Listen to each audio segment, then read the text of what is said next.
Bom dia a todos.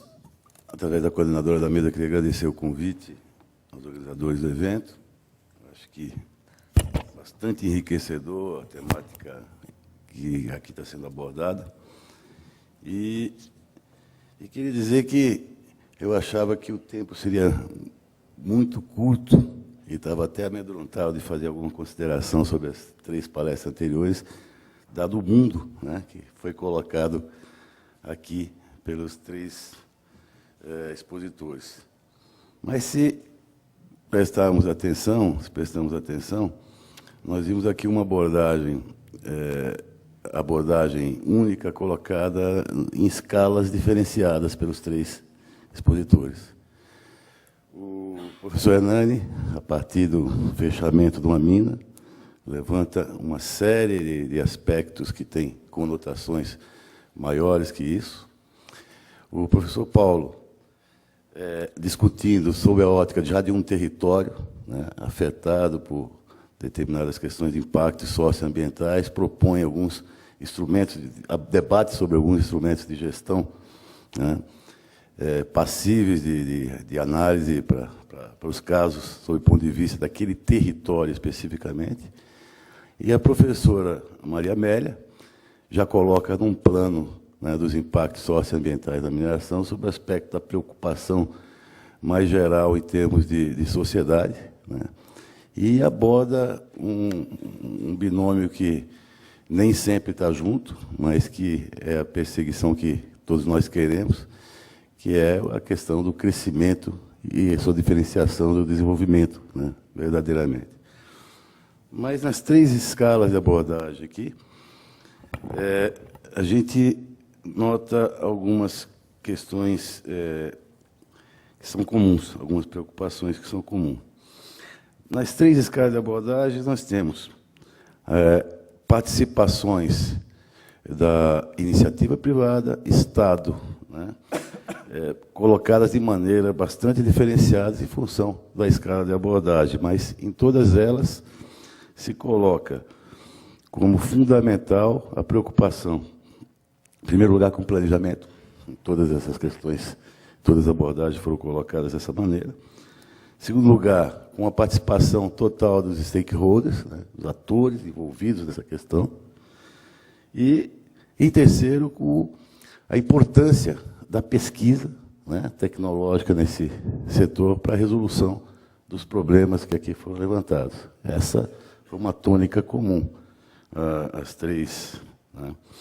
E aí, essas 3 preocupações se dão tanto na questão do investimento inicial, né, a preocupação com que este crescimento causado pela mineração, na maioria dos casos, seja igual ao desenvolvimento, como colocou aqui a professora Maria Amélia, quanto também essas 3 questões, o planejamento, a participação dos stakeholders e a pesquisa, também na época do fechamento, né, com a preocupação que, olhando os 3 exemplos, as 3 perspectivas que a professora Maria Amélia colocou aqui, que a mineração não seja uma máquina desenvolvimentista a todo custo, né, um crescimento, somente crescimento e desenvolvimento zero, e muito menos seja um enclave dentro das comunidades onde agrave os problemas sociais de pobreza, desigualdades regionais como tais. Mas sim a mineração como fator realmente de sustentabilidade.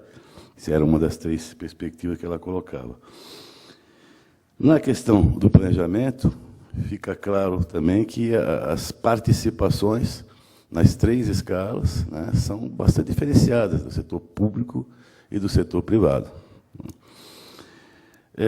Os stakeholders são os mesmos, um pouco maiores na hora que se tem uma abrangência como a que dá a professora Maria Amélia.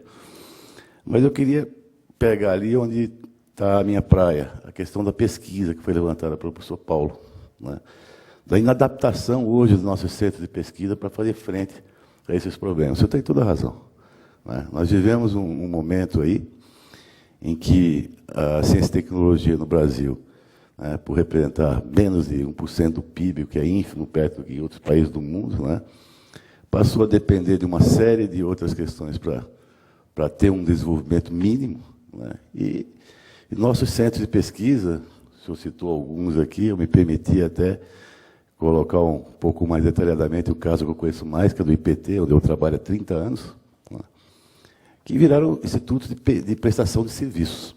Na verdade, se fazia pesquisa tecnológica, se colocava essas questões, os avanços, nas mãos da sociedade, e hoje, e partia-se para outras pesquisas. Antigamente se fazia assim, esses centros. Hoje, desenvolvem suas pesquisas e a utilizam para prestar serviços, né, em detrimento do uso do tempo para partir para outras, né, inovações como tais.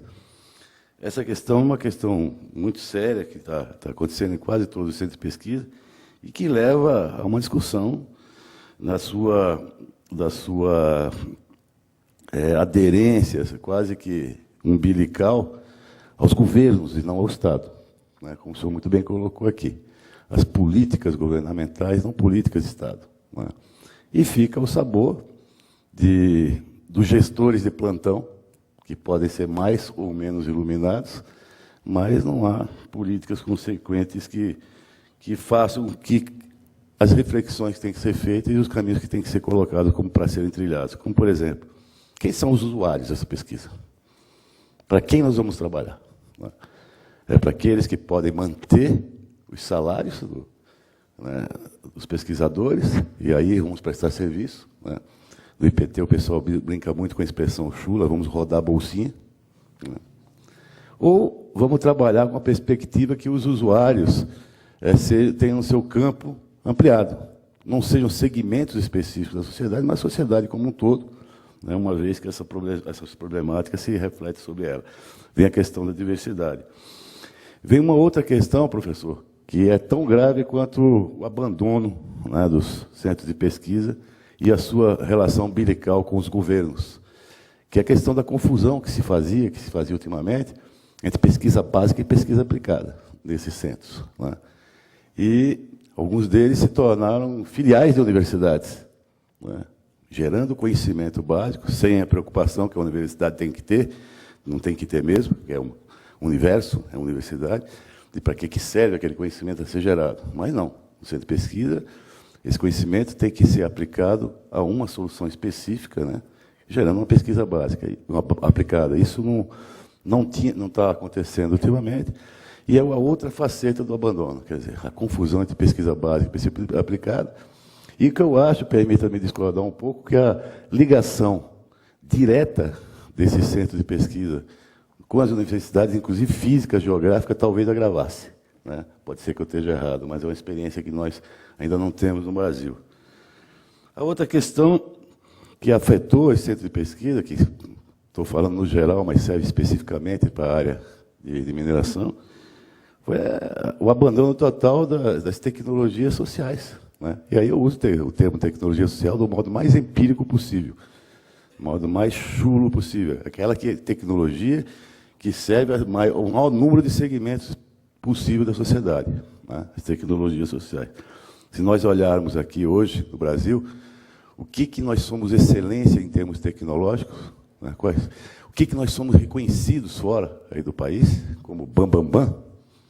Nós temos vergonha, professor. Nós somos reconhecidos através de algumas ilhotas de excelência, que nós realmente temos, um vasto oceano imenso, e que, se a gente se debruçar sobre essas ilhotas, ficamos envergonhados. Nós somos excelência, por exemplo, em produção de medicamentos. Nossos pesquisadores da Fiocruz, outros institutos, produzindo medicamentos, vacinas, né, prêmios internacionais, num país que tem malária, dengue, tuberculose. Né? Nós somos excelência em tecnologia de alimentos. A Embrapa ganhando seus prêmios internacionais também aí, num país que metade da população ainda passa fome. Né? Nós somos excelência em que mais? Em tecnologia de exploração de petróleo e águas profundas, num país que tem uma das gasolinas mais caras do mundo. Somos excelência em produção de aviões, que podemos dizer que a quantidade ínfima da sociedade tem a sua melhoria de qualidade de vida afetada por sermos mais ou menos produtores de aviões. Ou seja, as tecnologias, as políticas tecnológicas que nós tivemos, que geraram essas ilhotas de excelência, elas não tinham a sociedade como um todo como preocupação. Tinham preocupação em desenvolver, né, crescer determinados segmentos industriais, fornecendo lucros, pagando nossas dívidas em épocas pretéritas, que hoje parece que está pago, né, mas não. Né, onde é que estão as tecnologias sociais, né, na área socioambiental, nas áreas de saúde, educação, transporte, né, e que a gente seja excelência e reconhecido lá fora. Então, essa é uma reflexão que também o setor de ciência e tecnologia tem que fazer para tudo, e não só para o setor mineral. E no setor mineral, acho que está mais atrasado ainda, né? Porque essas iniciativas, se já eram frágeis, sob o ponto de vista de áreas que têm mais poder de pressão, imagine numa área como a nossa. Nós temos uma deficiência muito maior ainda, né? Eu queria dizer que, só para encerrar, que essa perspectiva de discussão desses problemas, né, do caráter dos centros de pesquisa e sua vinculação, e os seus usuários de preferência, é uma discussão que nós estamos levando a nível do Ministério de Minas e Energia, dentro da CPRM, na medida que estamos colocando na prática a transformação de uma companhia de pesquisa de recursos minerais num serviço geológico do Brasil. E isso não é uma mera mudança semântica. Isso é a incorporação de uma diversidade de preocupações, né?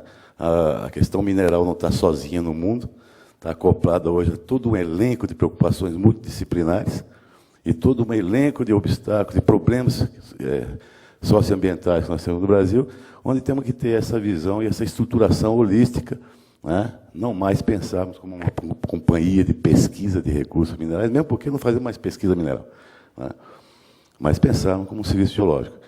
Colocar a tecnologia gerada a serviço do desenvolvimento aí das questões do meio físico, de maneira geral, consequentemente, sem esquecer a sua tangência com a questão social, né? Era um pouquinho da contribuição que eu queria trazer aqui, mas continuamos depois, se tiver oportunidade, a colocar um pouco mais. Obrigada, doutora Agamenon.